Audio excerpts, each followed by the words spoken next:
हमारे बीच में अजय महतो जी हैं, जिला परिषद। अच्छा, थोड़ा बताइए कि मामला क्या है, जरा हमको बताइए।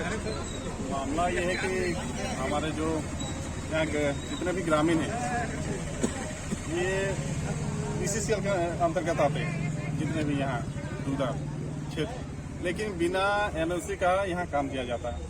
ये तो संवैधानिक नहीं है। उसी के खिलाफ यहाँ वीडियो में हमसे लिखित आवेदन भी दिया गया है, लेकिन कोई जवाब नहीं मिला। और आज जब काम हो रही थी तो हमारे कुछ साथीगण गए और काम को बंद करवाएं, तो इसके पश्चात मालूम चला कि नहीं, यहाँ के थाना प्रभारी जी उनको उठा ले गए हैं। तो किसी रूप से ये संवैधानिक नहीं है, क्योंकि जनता का हक है अपना अधिकार को जानना और जान के इम्प्लीमेंट करना और लड़ना। लेकिन ये चीज हम देख रहे हैं कि इसमें ना प्रशासन साथ दे रही है, ना हमारे जो अधिकारी हैं सरकारी अधिकारी, क्योंकि बिना एनओसी का अगर काम हो रहा है तो कहीं तो ये उचित नहीं है। बिना एनओसी का काम हो रहा है, ये कहीं से उचित नहीं है। प्रदीप बाबू जी हैं हमारे साथ आंदोलनकारी।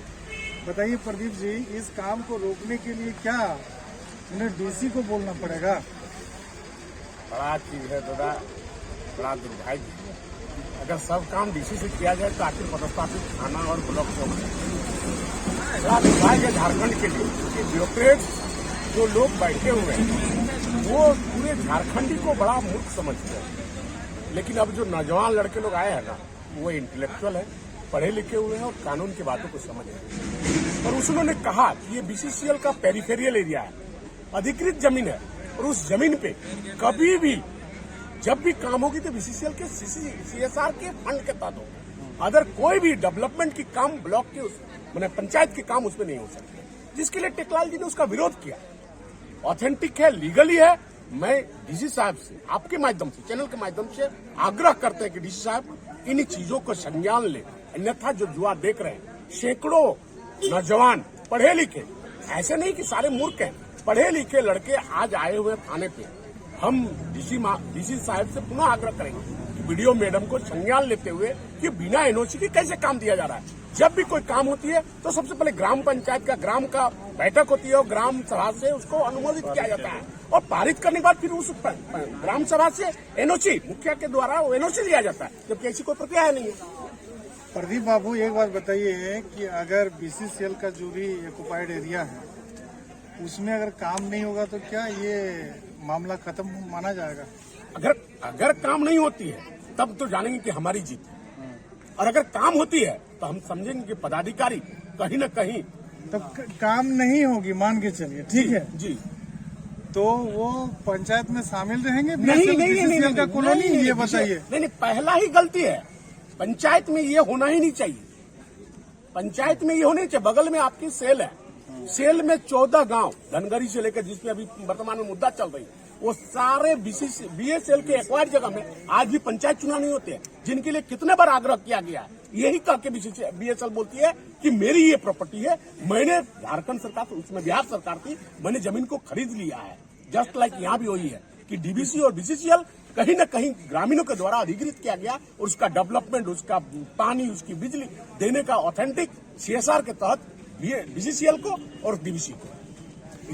बताइए, 2001 से ये सिलसिला चलता आ रहा है, आप लोग पहले विरोध क्यों नहीं किए? नहीं, इसके लिए विरोध किया जा रहा है, निरंतर विरोध किया जा रहा है। लेकिन एक होता है ना, ऑफिशियल हम लोग तो पेपर वर्क कर रहे हैं, लेकिन सुने तब तो। और कहीं ना कहीं हम लोग को लग रहा है कि नहीं, हम लोग के साथ बस दिखावे हो रहे हैं और हम लोग को छला जा रहा है। तो कुल मिला के तोरा बुझिल रे भाई नहीं कि बाप आ जाए जमीन दिले, बीएसएल खादान कोड़ाइले, बीएसएल कर सॉरी बाप आ जाए जमीन दिले।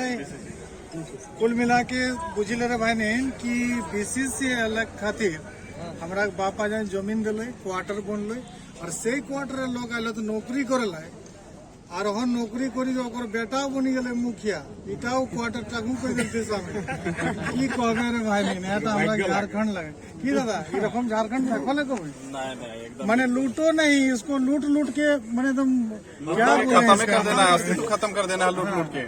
ऐसा यहाँ का मतलब प्रोपेगेंडा चल रहा है, और इसलिए हमारे जो जितने भी युवा वर्ग के लोग हैं, खासकर जो पढ़े लिखे आए हैं, इसलिए आज ये जो भीड़ देख रहे हैं, ये पढ़ लिखने का ही नतीजा है कि आज कोई हमारे नौजवान लड़का एक्शन लिया, तो देखिए प्रशासन से ये लेकर- हजारों की भीड़ नहीं है। आक्रोशित, ये कोई इसको आक्रोशित नहीं कर सकते। नहीं। ये हक अधिकार की भीड़ है डेफिनेटली कि डेफिनेटली जी जी जी ऐसा नहीं ऐसा नहीं पत्रकार महोदय, कोई किसी को हायर नहीं किया गया और किसी को कोई ला के भाड़े की भीड़ नहीं है। ये इंटरनली सारे लोगों के अंदर से ये जगह है कि मेरी जमीन हमारी तरफ दिया गया, उन जमीनों को कहने का इसलिए इस तरह की घटना हो रही है। इसमें कहीं किसी तरह की बात नहीं, कोई उद्देश्य नहीं, ठीक है, इसीलिए ऐसी बात नहीं है।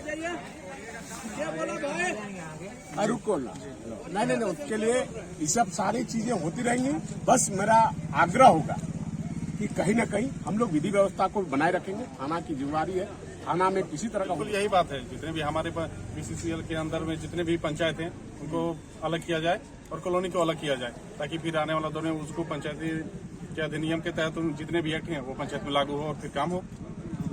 ये लड़ाई चलेगी, ये लड़ाई चलेगी, निरंतर चलेगी। हम लोग का प्रयास रहेगा कि 7 पंचायत जो बीसीसीएल का अधिकृत है उनकी सदस्यता रद्द करना, जिला परिषद जो इससे जुड़ा हुआ है उनकी सदस्यता रद्द करना। आंदोलन नहीं थमी नहीं, ये सिर्फ एक शुरुआत है, आगाज है और ये दूर तक आज जो है कि 2 व्यक्ति को पकड़ के लाए थाना, 3 व्यक्ति पकड़ के लाया गया। इन लोग क्या अपराध कर लिए? नहीं, अपराध नहीं। देखिए एक्चुअली क्या है, लॉ एंड ऑर्डर की बात है, ऐसा कोई बात नहीं है। अरे अगर अपराध किए तो अरेस्टिंग करके जेल भेज देते, कौन सा दफा लगाएंगे, ऐसी बात नहीं है। लेकिन चूंकि लॉ एंड ऑर्डर की बात है, हम लोग गए, वार्ता किए, हम लोग बड़े बाबू थाना के कंसर्न पदाधिकारी से मिले, उन्होंने आश्वासन दिया कि प्रदीप जी ऐसी कोई बात नहीं है, लेकिन लॉ एंड ऑर्डर देखना मेरी काम है, जिसके चलते मैंने विधि व्यवस्था के लिए इन लोग उठाया है। ऐसा कोई ये लोग चोर नहीं और किसी तरह का अच्छी नहीं है, ये लोग अपनी बातों को रख रहे हैं, लेकिन संवैधानिक तरीके से नहीं, लॉ एंड ऑर्डर के चलते इस तरह किया जा रहा है।